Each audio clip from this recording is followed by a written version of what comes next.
Hello, today we're going to talk about dashboards. Um, Dashboards are kind of the first thing we see when we get into the system, and they're kind of a way of looking at information from the entire system. When we're looking at individual project information and doing assignments, we're in the project tab. Resources, of course, are where we put in information we want to use, enter once into the system and reuse over and over again. Dashboard, of course, is just the dashboard. But we're going to look at different dashboards that we've kind of set up for different types of users. Um, and we can make them as simple or as complicated. We've got probably 80 or 90 different widgets that we've created to meet different needs for different clients over the years. We're going to look at just some examples of those and some examples of different dashboards that have been set up for particular types of users that most of our clients have found very useful. Um, Dashboards are made up of widgets, and we have a lot of different types of widgets. This is one that just kind of demonstrates a lot of the different types of widgets. Widgets have to be able to reorganize themselves for different sizes of screens. This is what a dashboard might look like on a tablet, for example. Um, Lots of different types of widgets here. Uh, we've got a to-do list. This is a typical, what we call a grid type of widgets, where it's just, any types of searching. Uh, you can filter different types of things in any of these kind of widgets and do the types of things that you'd always like to do with a grid. Here's what we call a map widget. This is just an example of a map item. Of course, any of these types of items that are blue, will highlight and hyperlink you to a different part of the system, or they'll just take you to a full screen version here. Of course, we can turn on satellites and we can zoom in here. And any one of these you can click on and give you a little bit of information. And of course, we could click on this and go right into the system, but we're going to play a power out of this thing. And in this particular map item, you'll notice that different pictographs give us an indication of what type of issue that we're looking at. Different colors tell us what type of resolution process that we've got for these. This is an NCR mapping for a larger project, and it kind of tells us what issues are out there on a particular project that we need to be dealing with. Just an example of the types of things that we might look at. Here we've got different types of just charts and graphs that will work. And we got, these are kind of a dime a dozen. Whatever people want to see, we can create those. Do lots of system type reports that need to get done are best put on the dashboard because they accumulate data from projects throughout the entire system, not just a single project. Of course, we've got project-related reports, we've got assignment-related reports, but these are reports that apply to the entire system.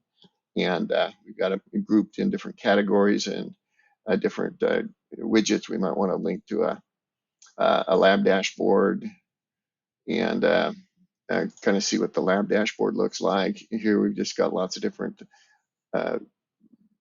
listings that the lab will look for to workflow through the different things that need to get done, test to be completed, test to be approved, cylinders in the queue room, the actual cylinder break app, different lab reports that need to be there. But these are just the things that the lab folks are going to be interested in.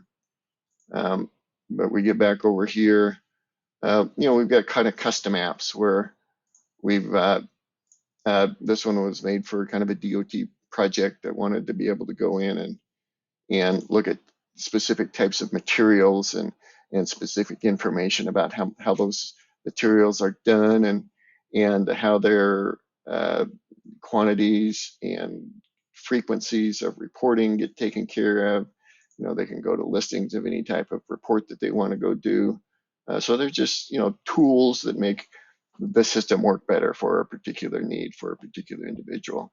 We got widgets that can go in, and samples in transit is a typical type of listing that everybody wants to look at to make sure that we've got the pickup cells show here. We've got what types of samples are in transit. This is, essentially what the lab receiving area will monitor all day to make sure that any samples that are out there are showing up at the lab when they're supposed to show up at the lab, and nothing gets missed. Um, Lots of different types of widgets, invoice reconciliation, uh, little system notifications that show up everywhere, a variety of different things. And of course, these can all be arranged and rearranged and put in whatever order. And they can be as simple or as complicated as we need to. Here's an example of what just a tech inspector might have. And his main thing is he just wants to see what his to-do list is. And he wants to get out there and do what he needs to do. Maybe he needs to look at the proctor list on occasion. Our proctors are integrated right into the assignments. So generally, they don't even need to look at that very often because they get the same list customized for exactly what they're looking for uh, when they're selecting a proctor for a new density gauge. Samples in transit they might use, they might have specific types of assignments that they need to do. And then, of course, little notifications. So, they can be really simple and uh, they don't need to be overwhelming. Let's look at a couple other types of dashboards here. It was a project manager dashboard. Of course, project managers might have to-do list also, but the main listing the project managers are concerned about are um, which assignments do I need to get approved for today? And all of the assignments that are getting done out there, the project managers need to even get those approved. And so these are all the listings of the different assignments that need to get approved.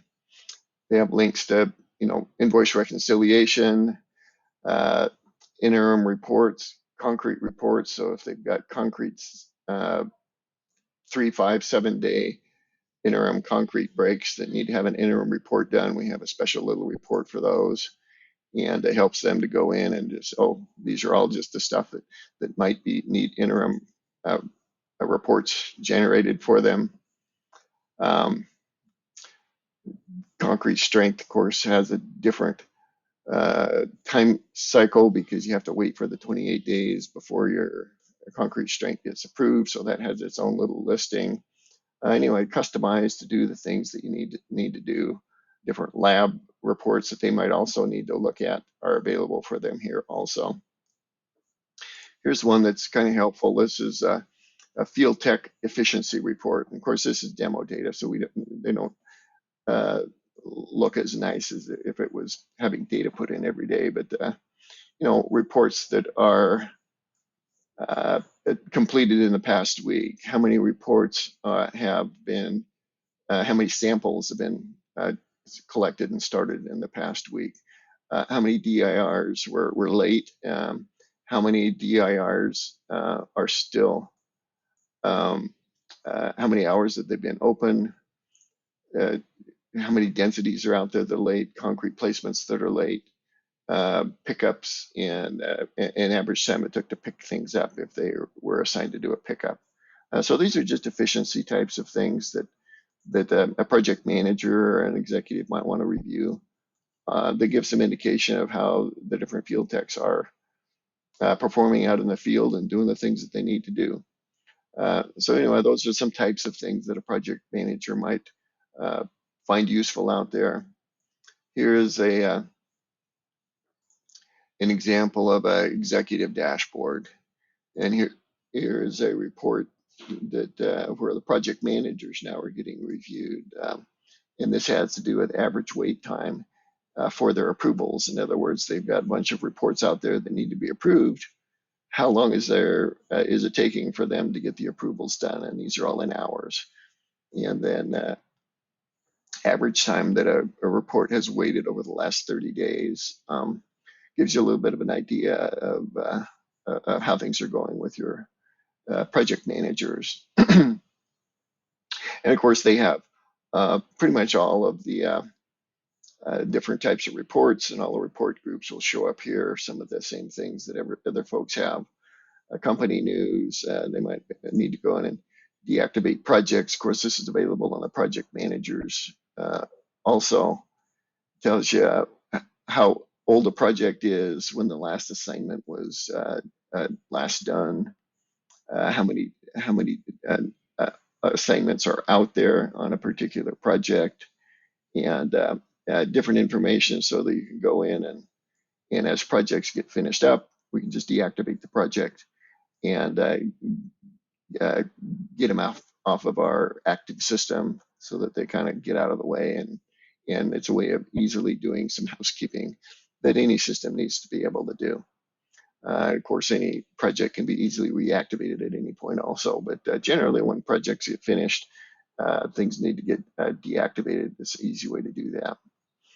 So anyway, those are the types of things that we might see on a executive dashboard. Here's one other dashboard that we have that can be used even by clients, but it's a way to go do searching, very complex and detailed searching for finalized reports on a particular project. Here you can go in and you can, of course, you'll just have the projects that this particular client or user is on the project team for. So you'll just have the projects you're concerned about here. But you'll be able to sort and filter by any of the different types of columns that you've got here. But we've got information like, you know, what product really what work zone, direction, structure, segment, you know, what feature ID, location detail, you know, stationing, station by integer, so you can, so they sort in a more easy way to follow. But you know, if you want to go look at a report, then you just bring up the report and you'll be able to see what you want to be able to see. Now, the other part of this is where we can go in and we're looking at the same final, you know, PDFs, the final report that gets generated. But here we can go in and download the entire project. If we download here, we can get all of the finalized reports for this project. Here we're going to get all the finalized reports for this task. And or we can drill in here and just look at a particular family of reports, or just look at an individual report and that the individual report just, you know, downloaded for us. But if we download for a project, for example, this is what the project download would look like. You get a zip file, and the zip file would be broken down by task. And then each task will be broken down by the different types of reports that are available on this particular project. So this is, you know, the different inspection reports or whatever you'd like to see. So this zip file can just be copied right onto anybody's server, and they'll have all of the information for a finalized project. And they can do that by any group of projects or for the whole project. Anyway, lots of tools here to be able to go in and find the exact report that you need and do historical searches and find what you're looking for using lots of different parameters, not just the name of the report that is generally how people have to go look for things. Anyway, this is a bit of an overview of what dashboards look like and the types of things that we can do in the overall system, and be able to provide the tools that most anybody wants to be able to use. If you've thought about it, we probably have to, and we've probably got a tool that already does what you're looking at being able to do. So thank you very much, and we'll